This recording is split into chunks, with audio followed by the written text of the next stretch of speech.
بڑی محبت کے ساتھ آپ سب سے گزارش ہے کہ خدا کے لیے پلیز جو ہمارے دیش کی اصل سمسیائیں ہیں، جو بہت بڑے ایشوز ہیں، ان کی طرف ہم سب کی توجہ ہونی چاہیے اور ان کے حل کرنے کے لیے ہم سب جو کچھ کر سکے ہم کو کرنا چاہیے۔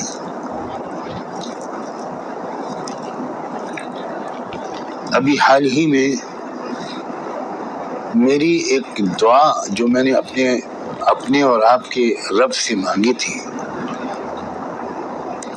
اس دعا کو بہت بڑا ایشو بنا دیا گیا۔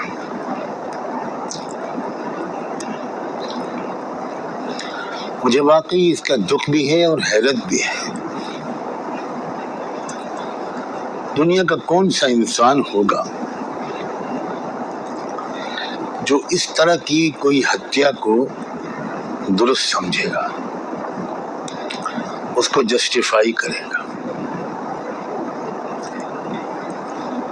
اور پھر مجھے اور بھی اس بات کا دکھ ہوا کہ ایسی ہتیا کر کے پھر مریادا پروشوتم شری رام چندر جی کا نعرہ لگایا گیا۔ کہاں شری رام چندر جی، جن کو تو علامہ اقبال نے امام ہند کہا ہے،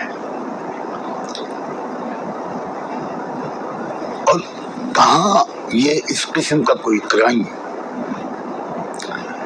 بہرحال اس بارے میں آپ کچھ نہیں کہہ سکتا، اس لیے کہ وہ تو معاملہ عدالت میں ہے اور عدالت کے فیصلے کا سب کو انتظار کرنا ہی چاہیے۔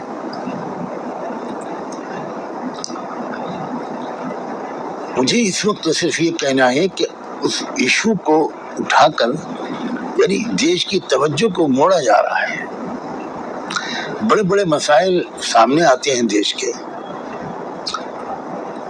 سابق گورنر ستیہ پال ملک جی نے کچھ بہت اہم باتیں کہی۔ ملک سے، وطن سے محبت کرنے والے ہر انسان کو، جس میں میں بھی شامل ہوں، واقعی ان کو سن کر بہت زیادہ دکھ ہوا، اور پہلے تو مجھے یقین بھی نہیں آیا کہ اب کیا ایسا بھی ہو سکتا ہے۔ اب اس خبر پر بحث ہو، اس خبر پر کو پیچھے ڈال دینے کے لیے کچھ اور خبروں کو اوپر لے آیا گیا، کچھ اور گھٹنائیں کر دی گئیں، اور پھر اس کے بعد ان گھٹناؤں کو بھی پیچھے کر دینے کے لیے دعا کو مسئلہ بنا دیا گیا۔ یہ ایک سا کھیل ہے، مجھے نہیں لگتا کہ اس سے دیش کو فائدہ پہنچے گا، اس سے یقینی طور پر ملک کو نقصان ہی پہنچتا ہے۔ اب لوگ عجیب قسم کی چیزیں اٹھا رہے ہیں، یاد دلا رہے ہیں کہ سجاد نعمانی وہی شخص ہے جس نے افغانستان کی جنگ آزادی کی کامیابی پر مبارکباد دی تھی۔ میں پھر کہتا ہوں کہ بہت کچھ جاننے کے باوجود مجھے اپنے کانوں پر یقین نہیں آتا یہ باتیں سن کر۔ کیا بھارت کے رہنے والے یہ چاہتے ہیں کہ دنیا کی سب قومیں غلام بنی رہیں؟ اگر دنیا کی کسی بھی قوم نے سامراجی طاقتوں سے لڑائی لڑی، قربانیاں دی اور آزادی حاصل کی، تو ان کو مبارکباد دینے کا سب سے زیادہ ادھیکار بھارت کے ناگرکوں کو ہے، اس لیے کہ میں اس اتحاد سے واقف ہوں، میں نے اپنے گھر میں اس اتحاد کو پڑھا ہے۔ آپ تو نہیں جانتے کہ میرے والد کون تھے، آزادی کی تحریک کے رہنماؤں سے ان کے کیا رابطہ تھا۔ میں نے اپنے گھر میں جے پرکاش نارائن کو آ کر مشورے لیتے ہوئے دیکھا، ونوبا بھاوے جی کو کے پاس جاتے ہوئے اپنے والد صاحب کو دیکھا۔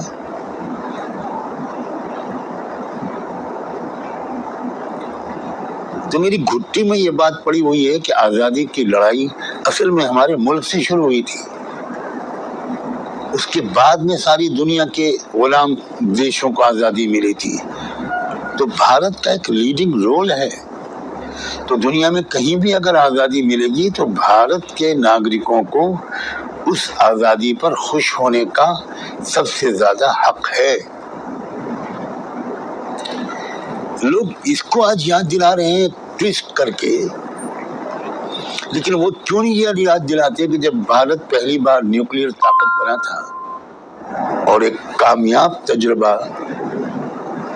شری اٹل بہاری واجپئی کی قیادت میں نیوکلیر طاقت کا بھارت میں ہوا تھا، تو سجاد نعمانی نے ایک لیٹر لکھ کر اٹل بہاری واجپئی جی کو اس کی مبارکباد دی تھی، اور وہ اس وقت کے اخبارات میں چھپی تھی وہ خبر، اور واجپئی جی نے مجھے شکریہ کا خط ہی نہیں لکھا بلکہ انہوں نے اپنا ایک نمائندہ میرے پاس بھیجا، ان کا نام بھی میں لیتا ہوں، ڈاکٹر تیاگی ان کا نام تھا، وہ کہاں ہے میں نہیں جانتا۔ وہ آیا، انہوں نے کہا کہ اٹل جی کو بہت خوشی ہوئی کہ آپ نے اس سلسلے میں ان کو مبارکباد کا خط لکھا، اور پھر اس کے بعد ڈاکٹر تیاگی کے اصرار پر میں اٹل جی سے ملا، اور بہت خوشگوار ملاقات رہی وہ جب وہ پرائم منسٹر تھے۔ اس کو لوگ بھول جاتے ہیں کہ میں نے یہ بھی کیا تھا، ایک غلط رخ پر لے جانا، ڈسٹارٹ کرنا، مس گائیڈ کرنا، مس انفارم کرنا، اور آج کل کے جرنلسٹوں کی عادت ہے کہ وہ کوئی ہسٹری پڑھتے تو ہے نہیں، میں سب کو تو نہیں کہتا لیکن کچھ کی تو شاید ایسی عادت ہے۔ میں آپ سے ہاتھ جوڑ کے درخواست کرتا ہوں کہ اس وقت ملک ہمارا ایک کٹھن دور سے گزر رہا ہے، بہت کٹھن دور سے گزر رہا ہے۔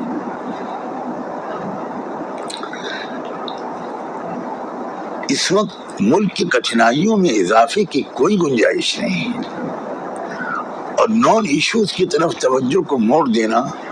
یہ ملک کے ساتھ دوستی نہیں بلکہ جانے یا انجانے میں دشمنی ہے۔ میں نے تو ستیہ پال ملک صاحب کے اسٹیٹمنٹ کے جواب میں باب کے بارے میں ایک صاحب نے مجھ سے پوچھا تھا، ملک سے باہر کوئی میڈیا کے لوگ تھے، انہوں نے مجھ سے پوچھا تو میں نے ان سے کہا کہ بھائی مجھے تو یقین ہی نہیں آتا، میں تو سمجھتا ہوں یہ کسی آفیسر کی غلطی ہوگی، کوئی ڈیفنس منسٹری کی یہ غلطی ہو، یہ بات ماننے کے لیے میرا ضمیر تیار نہیں ہے۔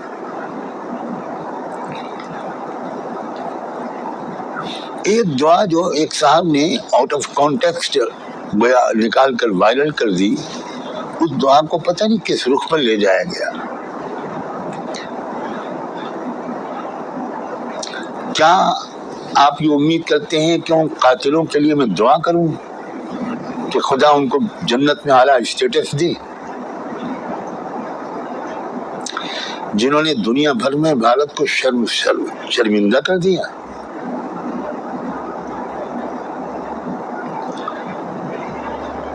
پورے رمضان، میں پھر دہراتا ہوں، رمضان کے پورے مہینے میں سب سے زیادہ زور میں روزانہ اپنی تقریروں میں جس بات پر دیتا تھا وہ یہ تھا کہ اس رمضان کے مہینے میں خاص طور پر اور مستقل طور پر اسلام کا حکم ہے کہ ہم اپنے آس پڑوس کے لوگ، غریب لوگ جو کسی بھی دھرم سماج کے ہوں، ان کی خدمت کریں، ان کو اوپر اٹھائیں، بچوں کو اچھی تعلیم دلوائیں۔ پورے رمضان میں نے اس پر زور دیا ہے، اور روزانہ کی دعا میں اپنے ملک کی ترقی، اپنے ملک کی خوشحالی، اپنے ملک کے اندر انصاف اور امن کی بحالی، بھائی چارے کا پھیلنا، اس کے لیے رو رو کر دعائیں مانگی ہیں، اور لاکھوں کروڑوں لوگوں نے مانگی ہیں، انہی میں میں ایک ہوں۔ میں کوئی خاص آدمی تو نہیں ہوں، ایک بہت معمولی سا شہری ہوں اس ملک کا۔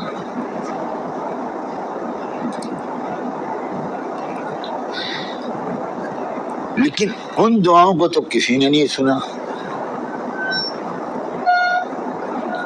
میرے دل میں اس ملک سے جو محبت ہے، میں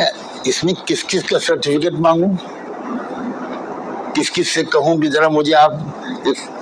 سند دے دیجئے کہ میں اس ملک سے محبت کرتا ہوں، میں کس باپ کا بیٹا ہوں، میں کن بھائیوں کا بھائی ہوں، کیا ہمارے خاندان کی ہسٹری ہے، میری تربیت حضرت مولانا ابوالحسن علی ندوی اور حضرت مولانا محمد منظور نعمانی جیسے عظیم رہنماؤں نے کی تھی، کیا میرا بیک گراؤنڈ ہے، میں اب بھی اس ملک میں کیا سا NGO چلا رہا ہوں، اور وہ NGO کتنی بڑی تعداد میں نان مسلم بھائیوں اور بہنوں کی سیوا کرنے کی کوشش کر رہا ہے، اور یہ میں کوئی احسان نہیں کر رہا ہوں، میں شرمندہ رہتا ہوں کہ جتنا کام ہونا چاہیے اتنا نہیں ہو پا رہا، میرے پاس ہیومن ریسورسز کی بھی کمی ہے،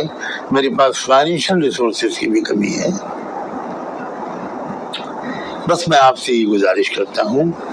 کہ کسی شخصیت کے بارے میں کوئی بات کہنے سے پہلے تھوڑا سا ذرا سا سوچ لیا کریں،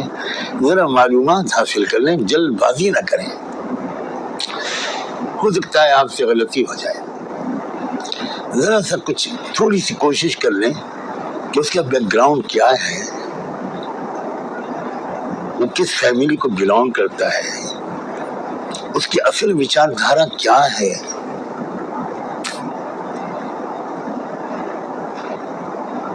کاش کہ مجھے خود سامنے آ کر یہ بات نہ کہنی پڑتی ہے، مگر مجھے اپنے ملک کے ضمیر سے، اس ملک کی میجورٹی سے، اوور ویلمنگ میجورٹی سے بہت اچھی امید ہے۔ عام انسان کھلے دل کا ہے، میں اسی سے مخاطب ہوں، اپنے دیش کی سرکار سے بھی مخاطب ہوں، ایجنسیوں سے بھی مخاطب ہوں، میڈیا کے لوگوں سے، اور سب میں ایسے لوگ ہیں کہ جن کے سامنے جب صحیح بات آ جاتی ہے تو وہ پروپیگنڈے کے اثر سے اپنے آپ کو نکال لیتے ہیں۔ بس یہی مجھے آپ سے کہنا تھا، آپ نے چند منٹ اپنے لگا کر میری بات کو سنا،